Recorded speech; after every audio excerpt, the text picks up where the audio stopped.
critère de Cauchy, nous avons pour tout epsilon 0. Écrivez s'il vous plaît, monsieur. Vas-y, allez-y. Ouais. Allez-y encore.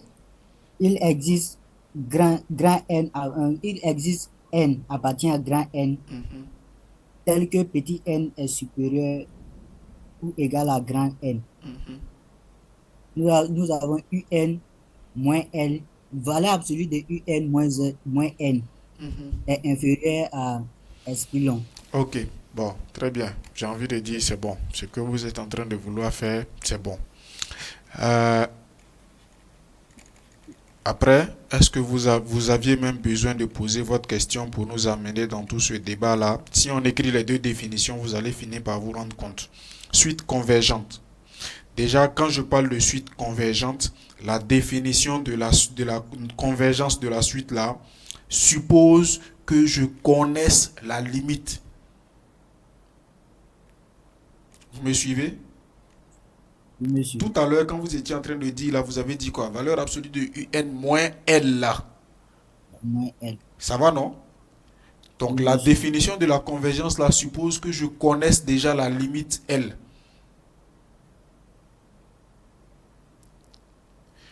Mais monsieur, si je comprends bien, Quel dans que le soit critère de epsilon Cauchy, positif, il existe ça, élément de grand N, quel que soit petit n, élément de grand N, n supérieur ou égal à n, implique valeur absolue de un moins L inférieure à epsilon.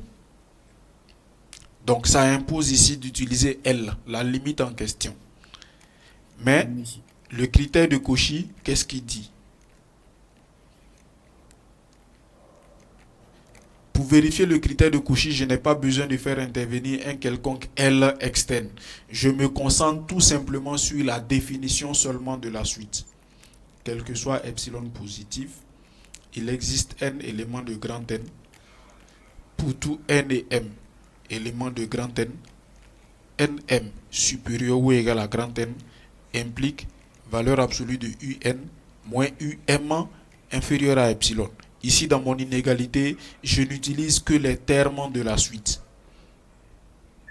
Ici, dans la définition de la convergence, j'utilise ici L, qui est censé représenter la limite de la suite. C'est bon? On voit maintenant la différence, monsieur. Donc, ça peut être plus aisé de vérifier le critère de Cauchy que de vérifier que la suite est convergente. Parce que le critère de Cauchy n'utilise que la définition de la suite. Et c'est comme je disais tantôt, dans certains cas, on n'a même pas besoin, et ce sont des cas très, très prochainement, quand vous allez évoluer déjà en deuxième année, quand vous allez commencer à parler des problèmes d'optimisation, vous allez parler de la notion de suite minimisante, et vous allez voir l'intérêt. On veut montrer qu'un problème d'optimisation admet une solution. Pour montrer qu'un problème d'optimisation admet une solution, déjà on commence par justifier que l'ensemble sur lequel on est en train de vouloir optimiser, il est non vide, il est minoré. Dès qu'il est non vide, il est minoré, j'ai l'existence d'une suite minimisante.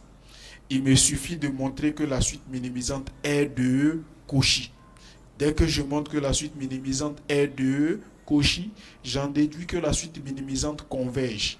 Par définition, si une suite minimisante converge, elle converge vers la solution du problème d'optimisation par rapport auquel la suite minimisante là est définie. Donc je dis ça pour vous donner un exemple d'application où cette notion de Cauchy là est vraiment très importante.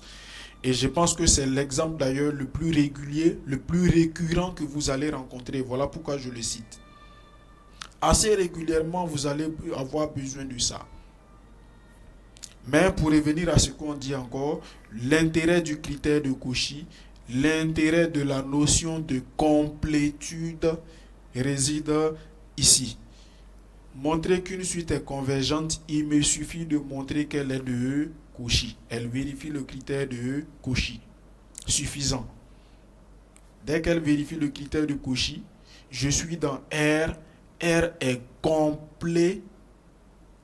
La suite vérifie le critère de Cauchy, alors elle converge. Point. J'ai l'existence de la limite et j'ai que la limite est finie. Maintenant, est-ce que je sais calculer la limite? Ça, c'est une autre question. Souvent, dans beaucoup de problèmes d'analyse, on n'a pas besoin d'atteindre la limite. Bon, voilà, voilà même un schéma assez clair. Ça va vous donner peut-être une vue générale de tout ce que vous allez faire en analyse au fur et à mesure qu'on va évoluer. Regardez, on vient de dire quoi? Si on n'a que la suite est de Cauchy, alors on est sûr qu'elle converge. On est sûr qu'elle converge, là, ça veut dire il existe un certain nombre réel. Limite de UN est égale à L. Mais le nombre réel qui est là, peut-être que je ne peux pas l'atteindre.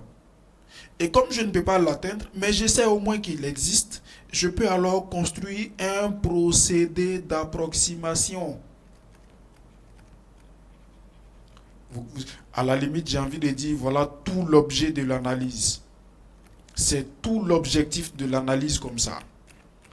L'analyse, c'est tout l'objectif comme ça. Je montre l'existence du réel. Du moment où je suis sûr de l'existence du réel, l'autre problème, ça sera l'unicité. Mais là, je suis en train de parler de la limite, d'une suite réelle. Si vous faites bien attention au contenu du cours, il est déjà dit quelque part qu'une suite réelle qui converge admet une limite qui est unique. Si la suite réelle est convergente, sa limite est unique. Donc, regardez, j'ai l'existence, j'ai l'unicité. J'ai l'existence, j'ai l'unicité. Le troisième problème que j'ai à vérifier, c'est la convergence. La convergence du procédé d'approximation. Je construis un procédé d'approximation qui converge. Comme j'ai existence, j'ai unicité, je peux approcher, je peux approximer. À la limite, on dira que c'est tout l'objet de l'analyse comme ça. Montrer l'existence, l'unicité et construire un procédé d'approximation qui converge. Dès cet instant, on peut faire intervenir les ordinateurs à travers la programmation pour calculer des valeurs approchées. En fonction de la puissance de la machine qu'on utilise, notre approximation peut être plus ou moins fidèle, plus ou moins, comment je dis ça, précise, jusqu'à un seuil de précision qu'on s'est fixé. Est-ce que vous comprenez ce que je dis? Si vous comprenez ce que je dis, vous aurez compris une bonne partie en fait de tout ce qu'on va faire par la suite. Après, quand vous allez aborder la notion de calcul numérique, vous allez comprendre pourquoi vous faites le calcul numérique. Vous allez comprendre le pourquoi des choses. Ceux qui vont faire physique, quand vous allez aborder analyse numérique matricielle, vous allez comprendre pourquoi analyse numérique matricielle. Et je viens de dire tantôt que quand on va dire optimisation, à partir de la deuxième année, quand on va dire optimisation, vous allez comprendre. Et au-delà, quand vous allez aller jusqu'à un niveau supérieur, quand vous allez commencer à parler des équations aux dérivées partielles, l'existence des solutions aux équations aux dérivées partielles, vous allez voir que ça va revenir encore à la même chose. Existence, unicité. On va parler de continuité. La continuité assure la convergence. Une fois qu'on a ça, on utilise un procédé d'approximation. Bon, il y a Madame Boukma, oui, allez-y. Vous devez pouvoir ouvrir votre micro. Dans tous les cas, vous pouvez m'interpeller. Oui, Allez-y, oui. oui, c'était à propos de l'inégalité triangulaire, mais bon, j'ai essayé de démontrer, c'est bon maintenant, je comprends. Ok, Hein. d'accord. Comment on n'avait pas fait la propriété des valeurs absolues de A moins B là? Mhm. C'était pour A plus B seulement on avait fait. Donc, là où j'avais posé que valeur absolue de UN plus L moins U epsilon M moins L là.